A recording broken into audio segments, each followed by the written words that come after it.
Should young men, though, all aspire to be like you? Should young men aspire to work very hard, have no criminal record, become multimillionaires, protect and provide for the women close to them, be sovereign so they can stand up and have their own points of view in face of cancellation, be able to not be mentally intimidated when they go on national TV and there's traps set up for them? Yeah, I believe that confident, strong men who stand up and protect and provide for women are a good thing for the world and a good force for the world. And I don't think that I put a magic spell on anybody. I think there's a whole bunch of men in the world who understands my value. And if men grow up to be like me, you're gonna have a whole bunch of people with no criminal record, dedicated athletes, who protect and provide for the people close to them, are fantastic for the economy.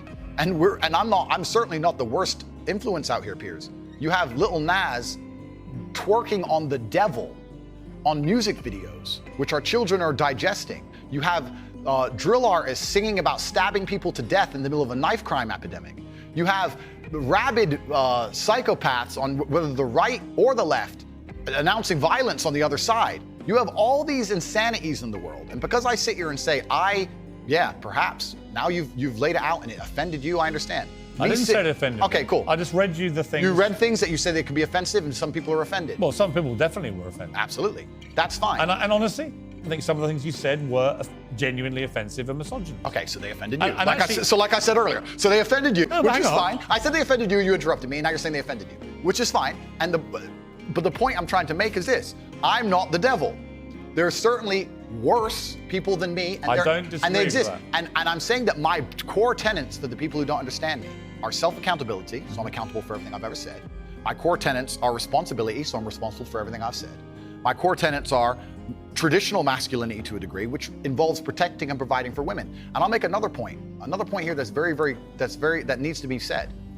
The number of women who have stood up and stuck up for me is ignored. Thousands of women are making videos saying, I've met Andrew Tate, he's such a nice guy. I wish I had a man like Andrew Tate who felt responsible to protect and provide for me. You know what? I do belong to my husband, that's why I married him and I love him. We ignore the thousands of women who stood up and stood by me and said everything I said is true.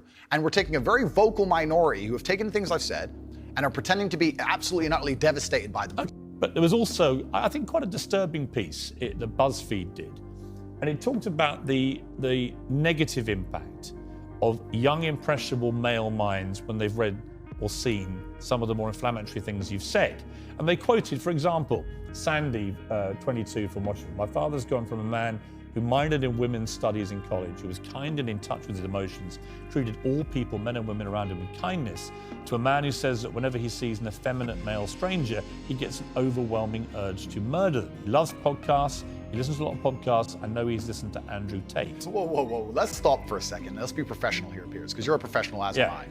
First she said, did you say that my father went? She said, my father has gone. Her father. That's a full-grown man, firstly. So we're talking about my impact on children. You just talked about full-grown man here. Secondly, I've never talked about murdering effeminate men in anything online ever, in any context ever.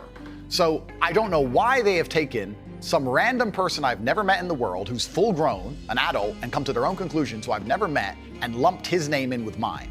That is absolutely unfair on every level. I didn't read this BuzzFeed. I didn't read this BuzzFeed article, but after hearing the first point, I know it's trash. That is complete garbage. I'm the reason this man believes what he believes. I have seen a quote from you, and you can tell me what you feel about this. Sure. You talk about people don't want to see men dressed up in dresses, transgender. That's not exactly what I said. What did you say? I said the reason I am so popular and I'm so famous is that there's a large contingent of men who don't want to wear makeup, who still want to make money, go to the gym, be strong, drive a fast car, be traditionally masculine, and don't want to be shamed for that, and they don't want to be called toxic for that. That is the reason I'm so massively famous. That is what I said. What do you think of transgender people? That's nothing to do with me. I'm not transgender, and I don't understand the issue like they do. Are you transphobic? Do you consider yourself that?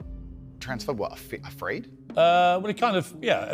You have I don't live in fear, my friend. I have no problem. Do you have a dislike of transgender people? I don't know any transgender people. Do you have a dislike of what they stand for, what they are? No. Why would I? I don't know. That's not my issue. That's not my issue. I think there's a large contingent of men who are not interested in the things that perhaps the YouTube algorithm's trying to feed them. I think there are lots of... Look, when you support masculinity and masculine traits, I'm with you, right? Okay, so you agree a man should protect and provide for a woman? Absolutely. Okay, so you agree if you were walking down the street with a woman, you'd be responsible with her safety? Yeah. Cool, absolutely. So if that woman wanted to walk alone at I don't night think and I have authority over the woman as we do that. Okay, so let me ask you another question, Piers, because we are professionals. Let's say your woman decided she wanted to take a nice little walk through the south side of Chicago at 2 a.m., and she wanted you to go with her, and you were responsible for fighting and dying on the spot if she was attacked. Don't you think you would say to her, no, we're not going out right now, it's not safe? Yes. Okay, so you'd have authority to make the decision. So No, I wouldn't. So I would say, so I we don't agree. think you should. If she decides to, it's her own volition. Well, if she decides, you're not going to stop I her. have no power to stop her. Completely. But you think you do. No, I don't think I have power You to stop her. clearly do. No, I think I have power to make the decision. I think, no, that's not So sensible. if you have the power to make the decision, you have the power to stop her. No, because And if that's she- where we differ. And that's why I think it's interesting about you.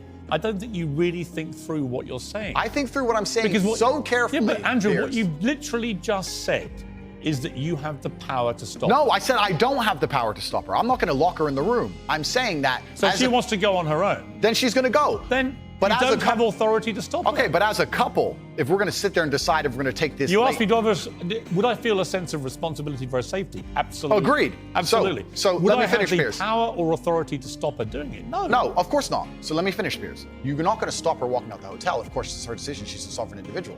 My point is that usually in a couple, you sit there as a team and you discuss, and perhaps on certain issues, the woman will know more about X and she'll decide X, and the man might know more about Y and he'll decide Y. So I'm saying if we're as a couple and we're sitting there and deciding, as a couple, as a team, and she says she wants to take this late night stroll, I'm going to say, you know what, I'm going to veto this one. I'm going to call veto. do you believe because in- it's dangerous, Right. which to a degree would give me, in that particular scenario, a degree of authority. If she said, I don't want to listen to you, Andrew. It doesn't give you authority. If she says, I don't want to listen to you, Andrew, I want to go on that walk, then what can I do? Say, well, then Then you don't have authority. I wish you the best, my love. Then you don't have authority. Cool, then it's a semantic argument. A clinically depressed person has an absolutely proven medical condition that is beyond their control. Not according to me and many others, my friend. Well, look, what do you know about it, honestly? I know You're not from... a doctor, are you not trained, are you? I'm not a doctor. You're not a psychiatrist, you're none of those things. If you feel depressed, I disagree that you cannot affect it and change your life and take control and fix yourself and feel happier. I disagree with that. Do you think I refuse to accept that there are people out there who cannot become happy, contented individuals. I refuse to accept we live in a world where God has created people who, no matter how hard they work and how good their life becomes, can't be happy. I don't accept that. I accept that the universe is a very giving place and that God loves all of us. And if you try your best and you work hard, you can become a better person. And I also will argue with you, and I'll counter the point that you sitting here on your platform telling people they have clinical depression, there's nothing they can do about it, is far more dangerous. Okay, well then, if they have clinical depression... Why do you misquote me? No, I would argue the point that if somebody has depression of any kind, whether it's clinical, whether it exists or not, whether they feel depressed or not, whatever, that taking control of their life, taking personal responsibility and working hard is always going to be the positive, best thing they can possibly do for their life going forward. How and the people positive going is around it? them. So sitting here saying, I don't believe in clinical depression, you don't believe in depression. No, I don't. I believe that people can take control and fight against things. Right. I believe in personal sovereignty. Right. Fine. Good. So we agree. No, we don't. Yes, we do. No, we don't. Piers, you're on my side, afraid of being canceled along with me.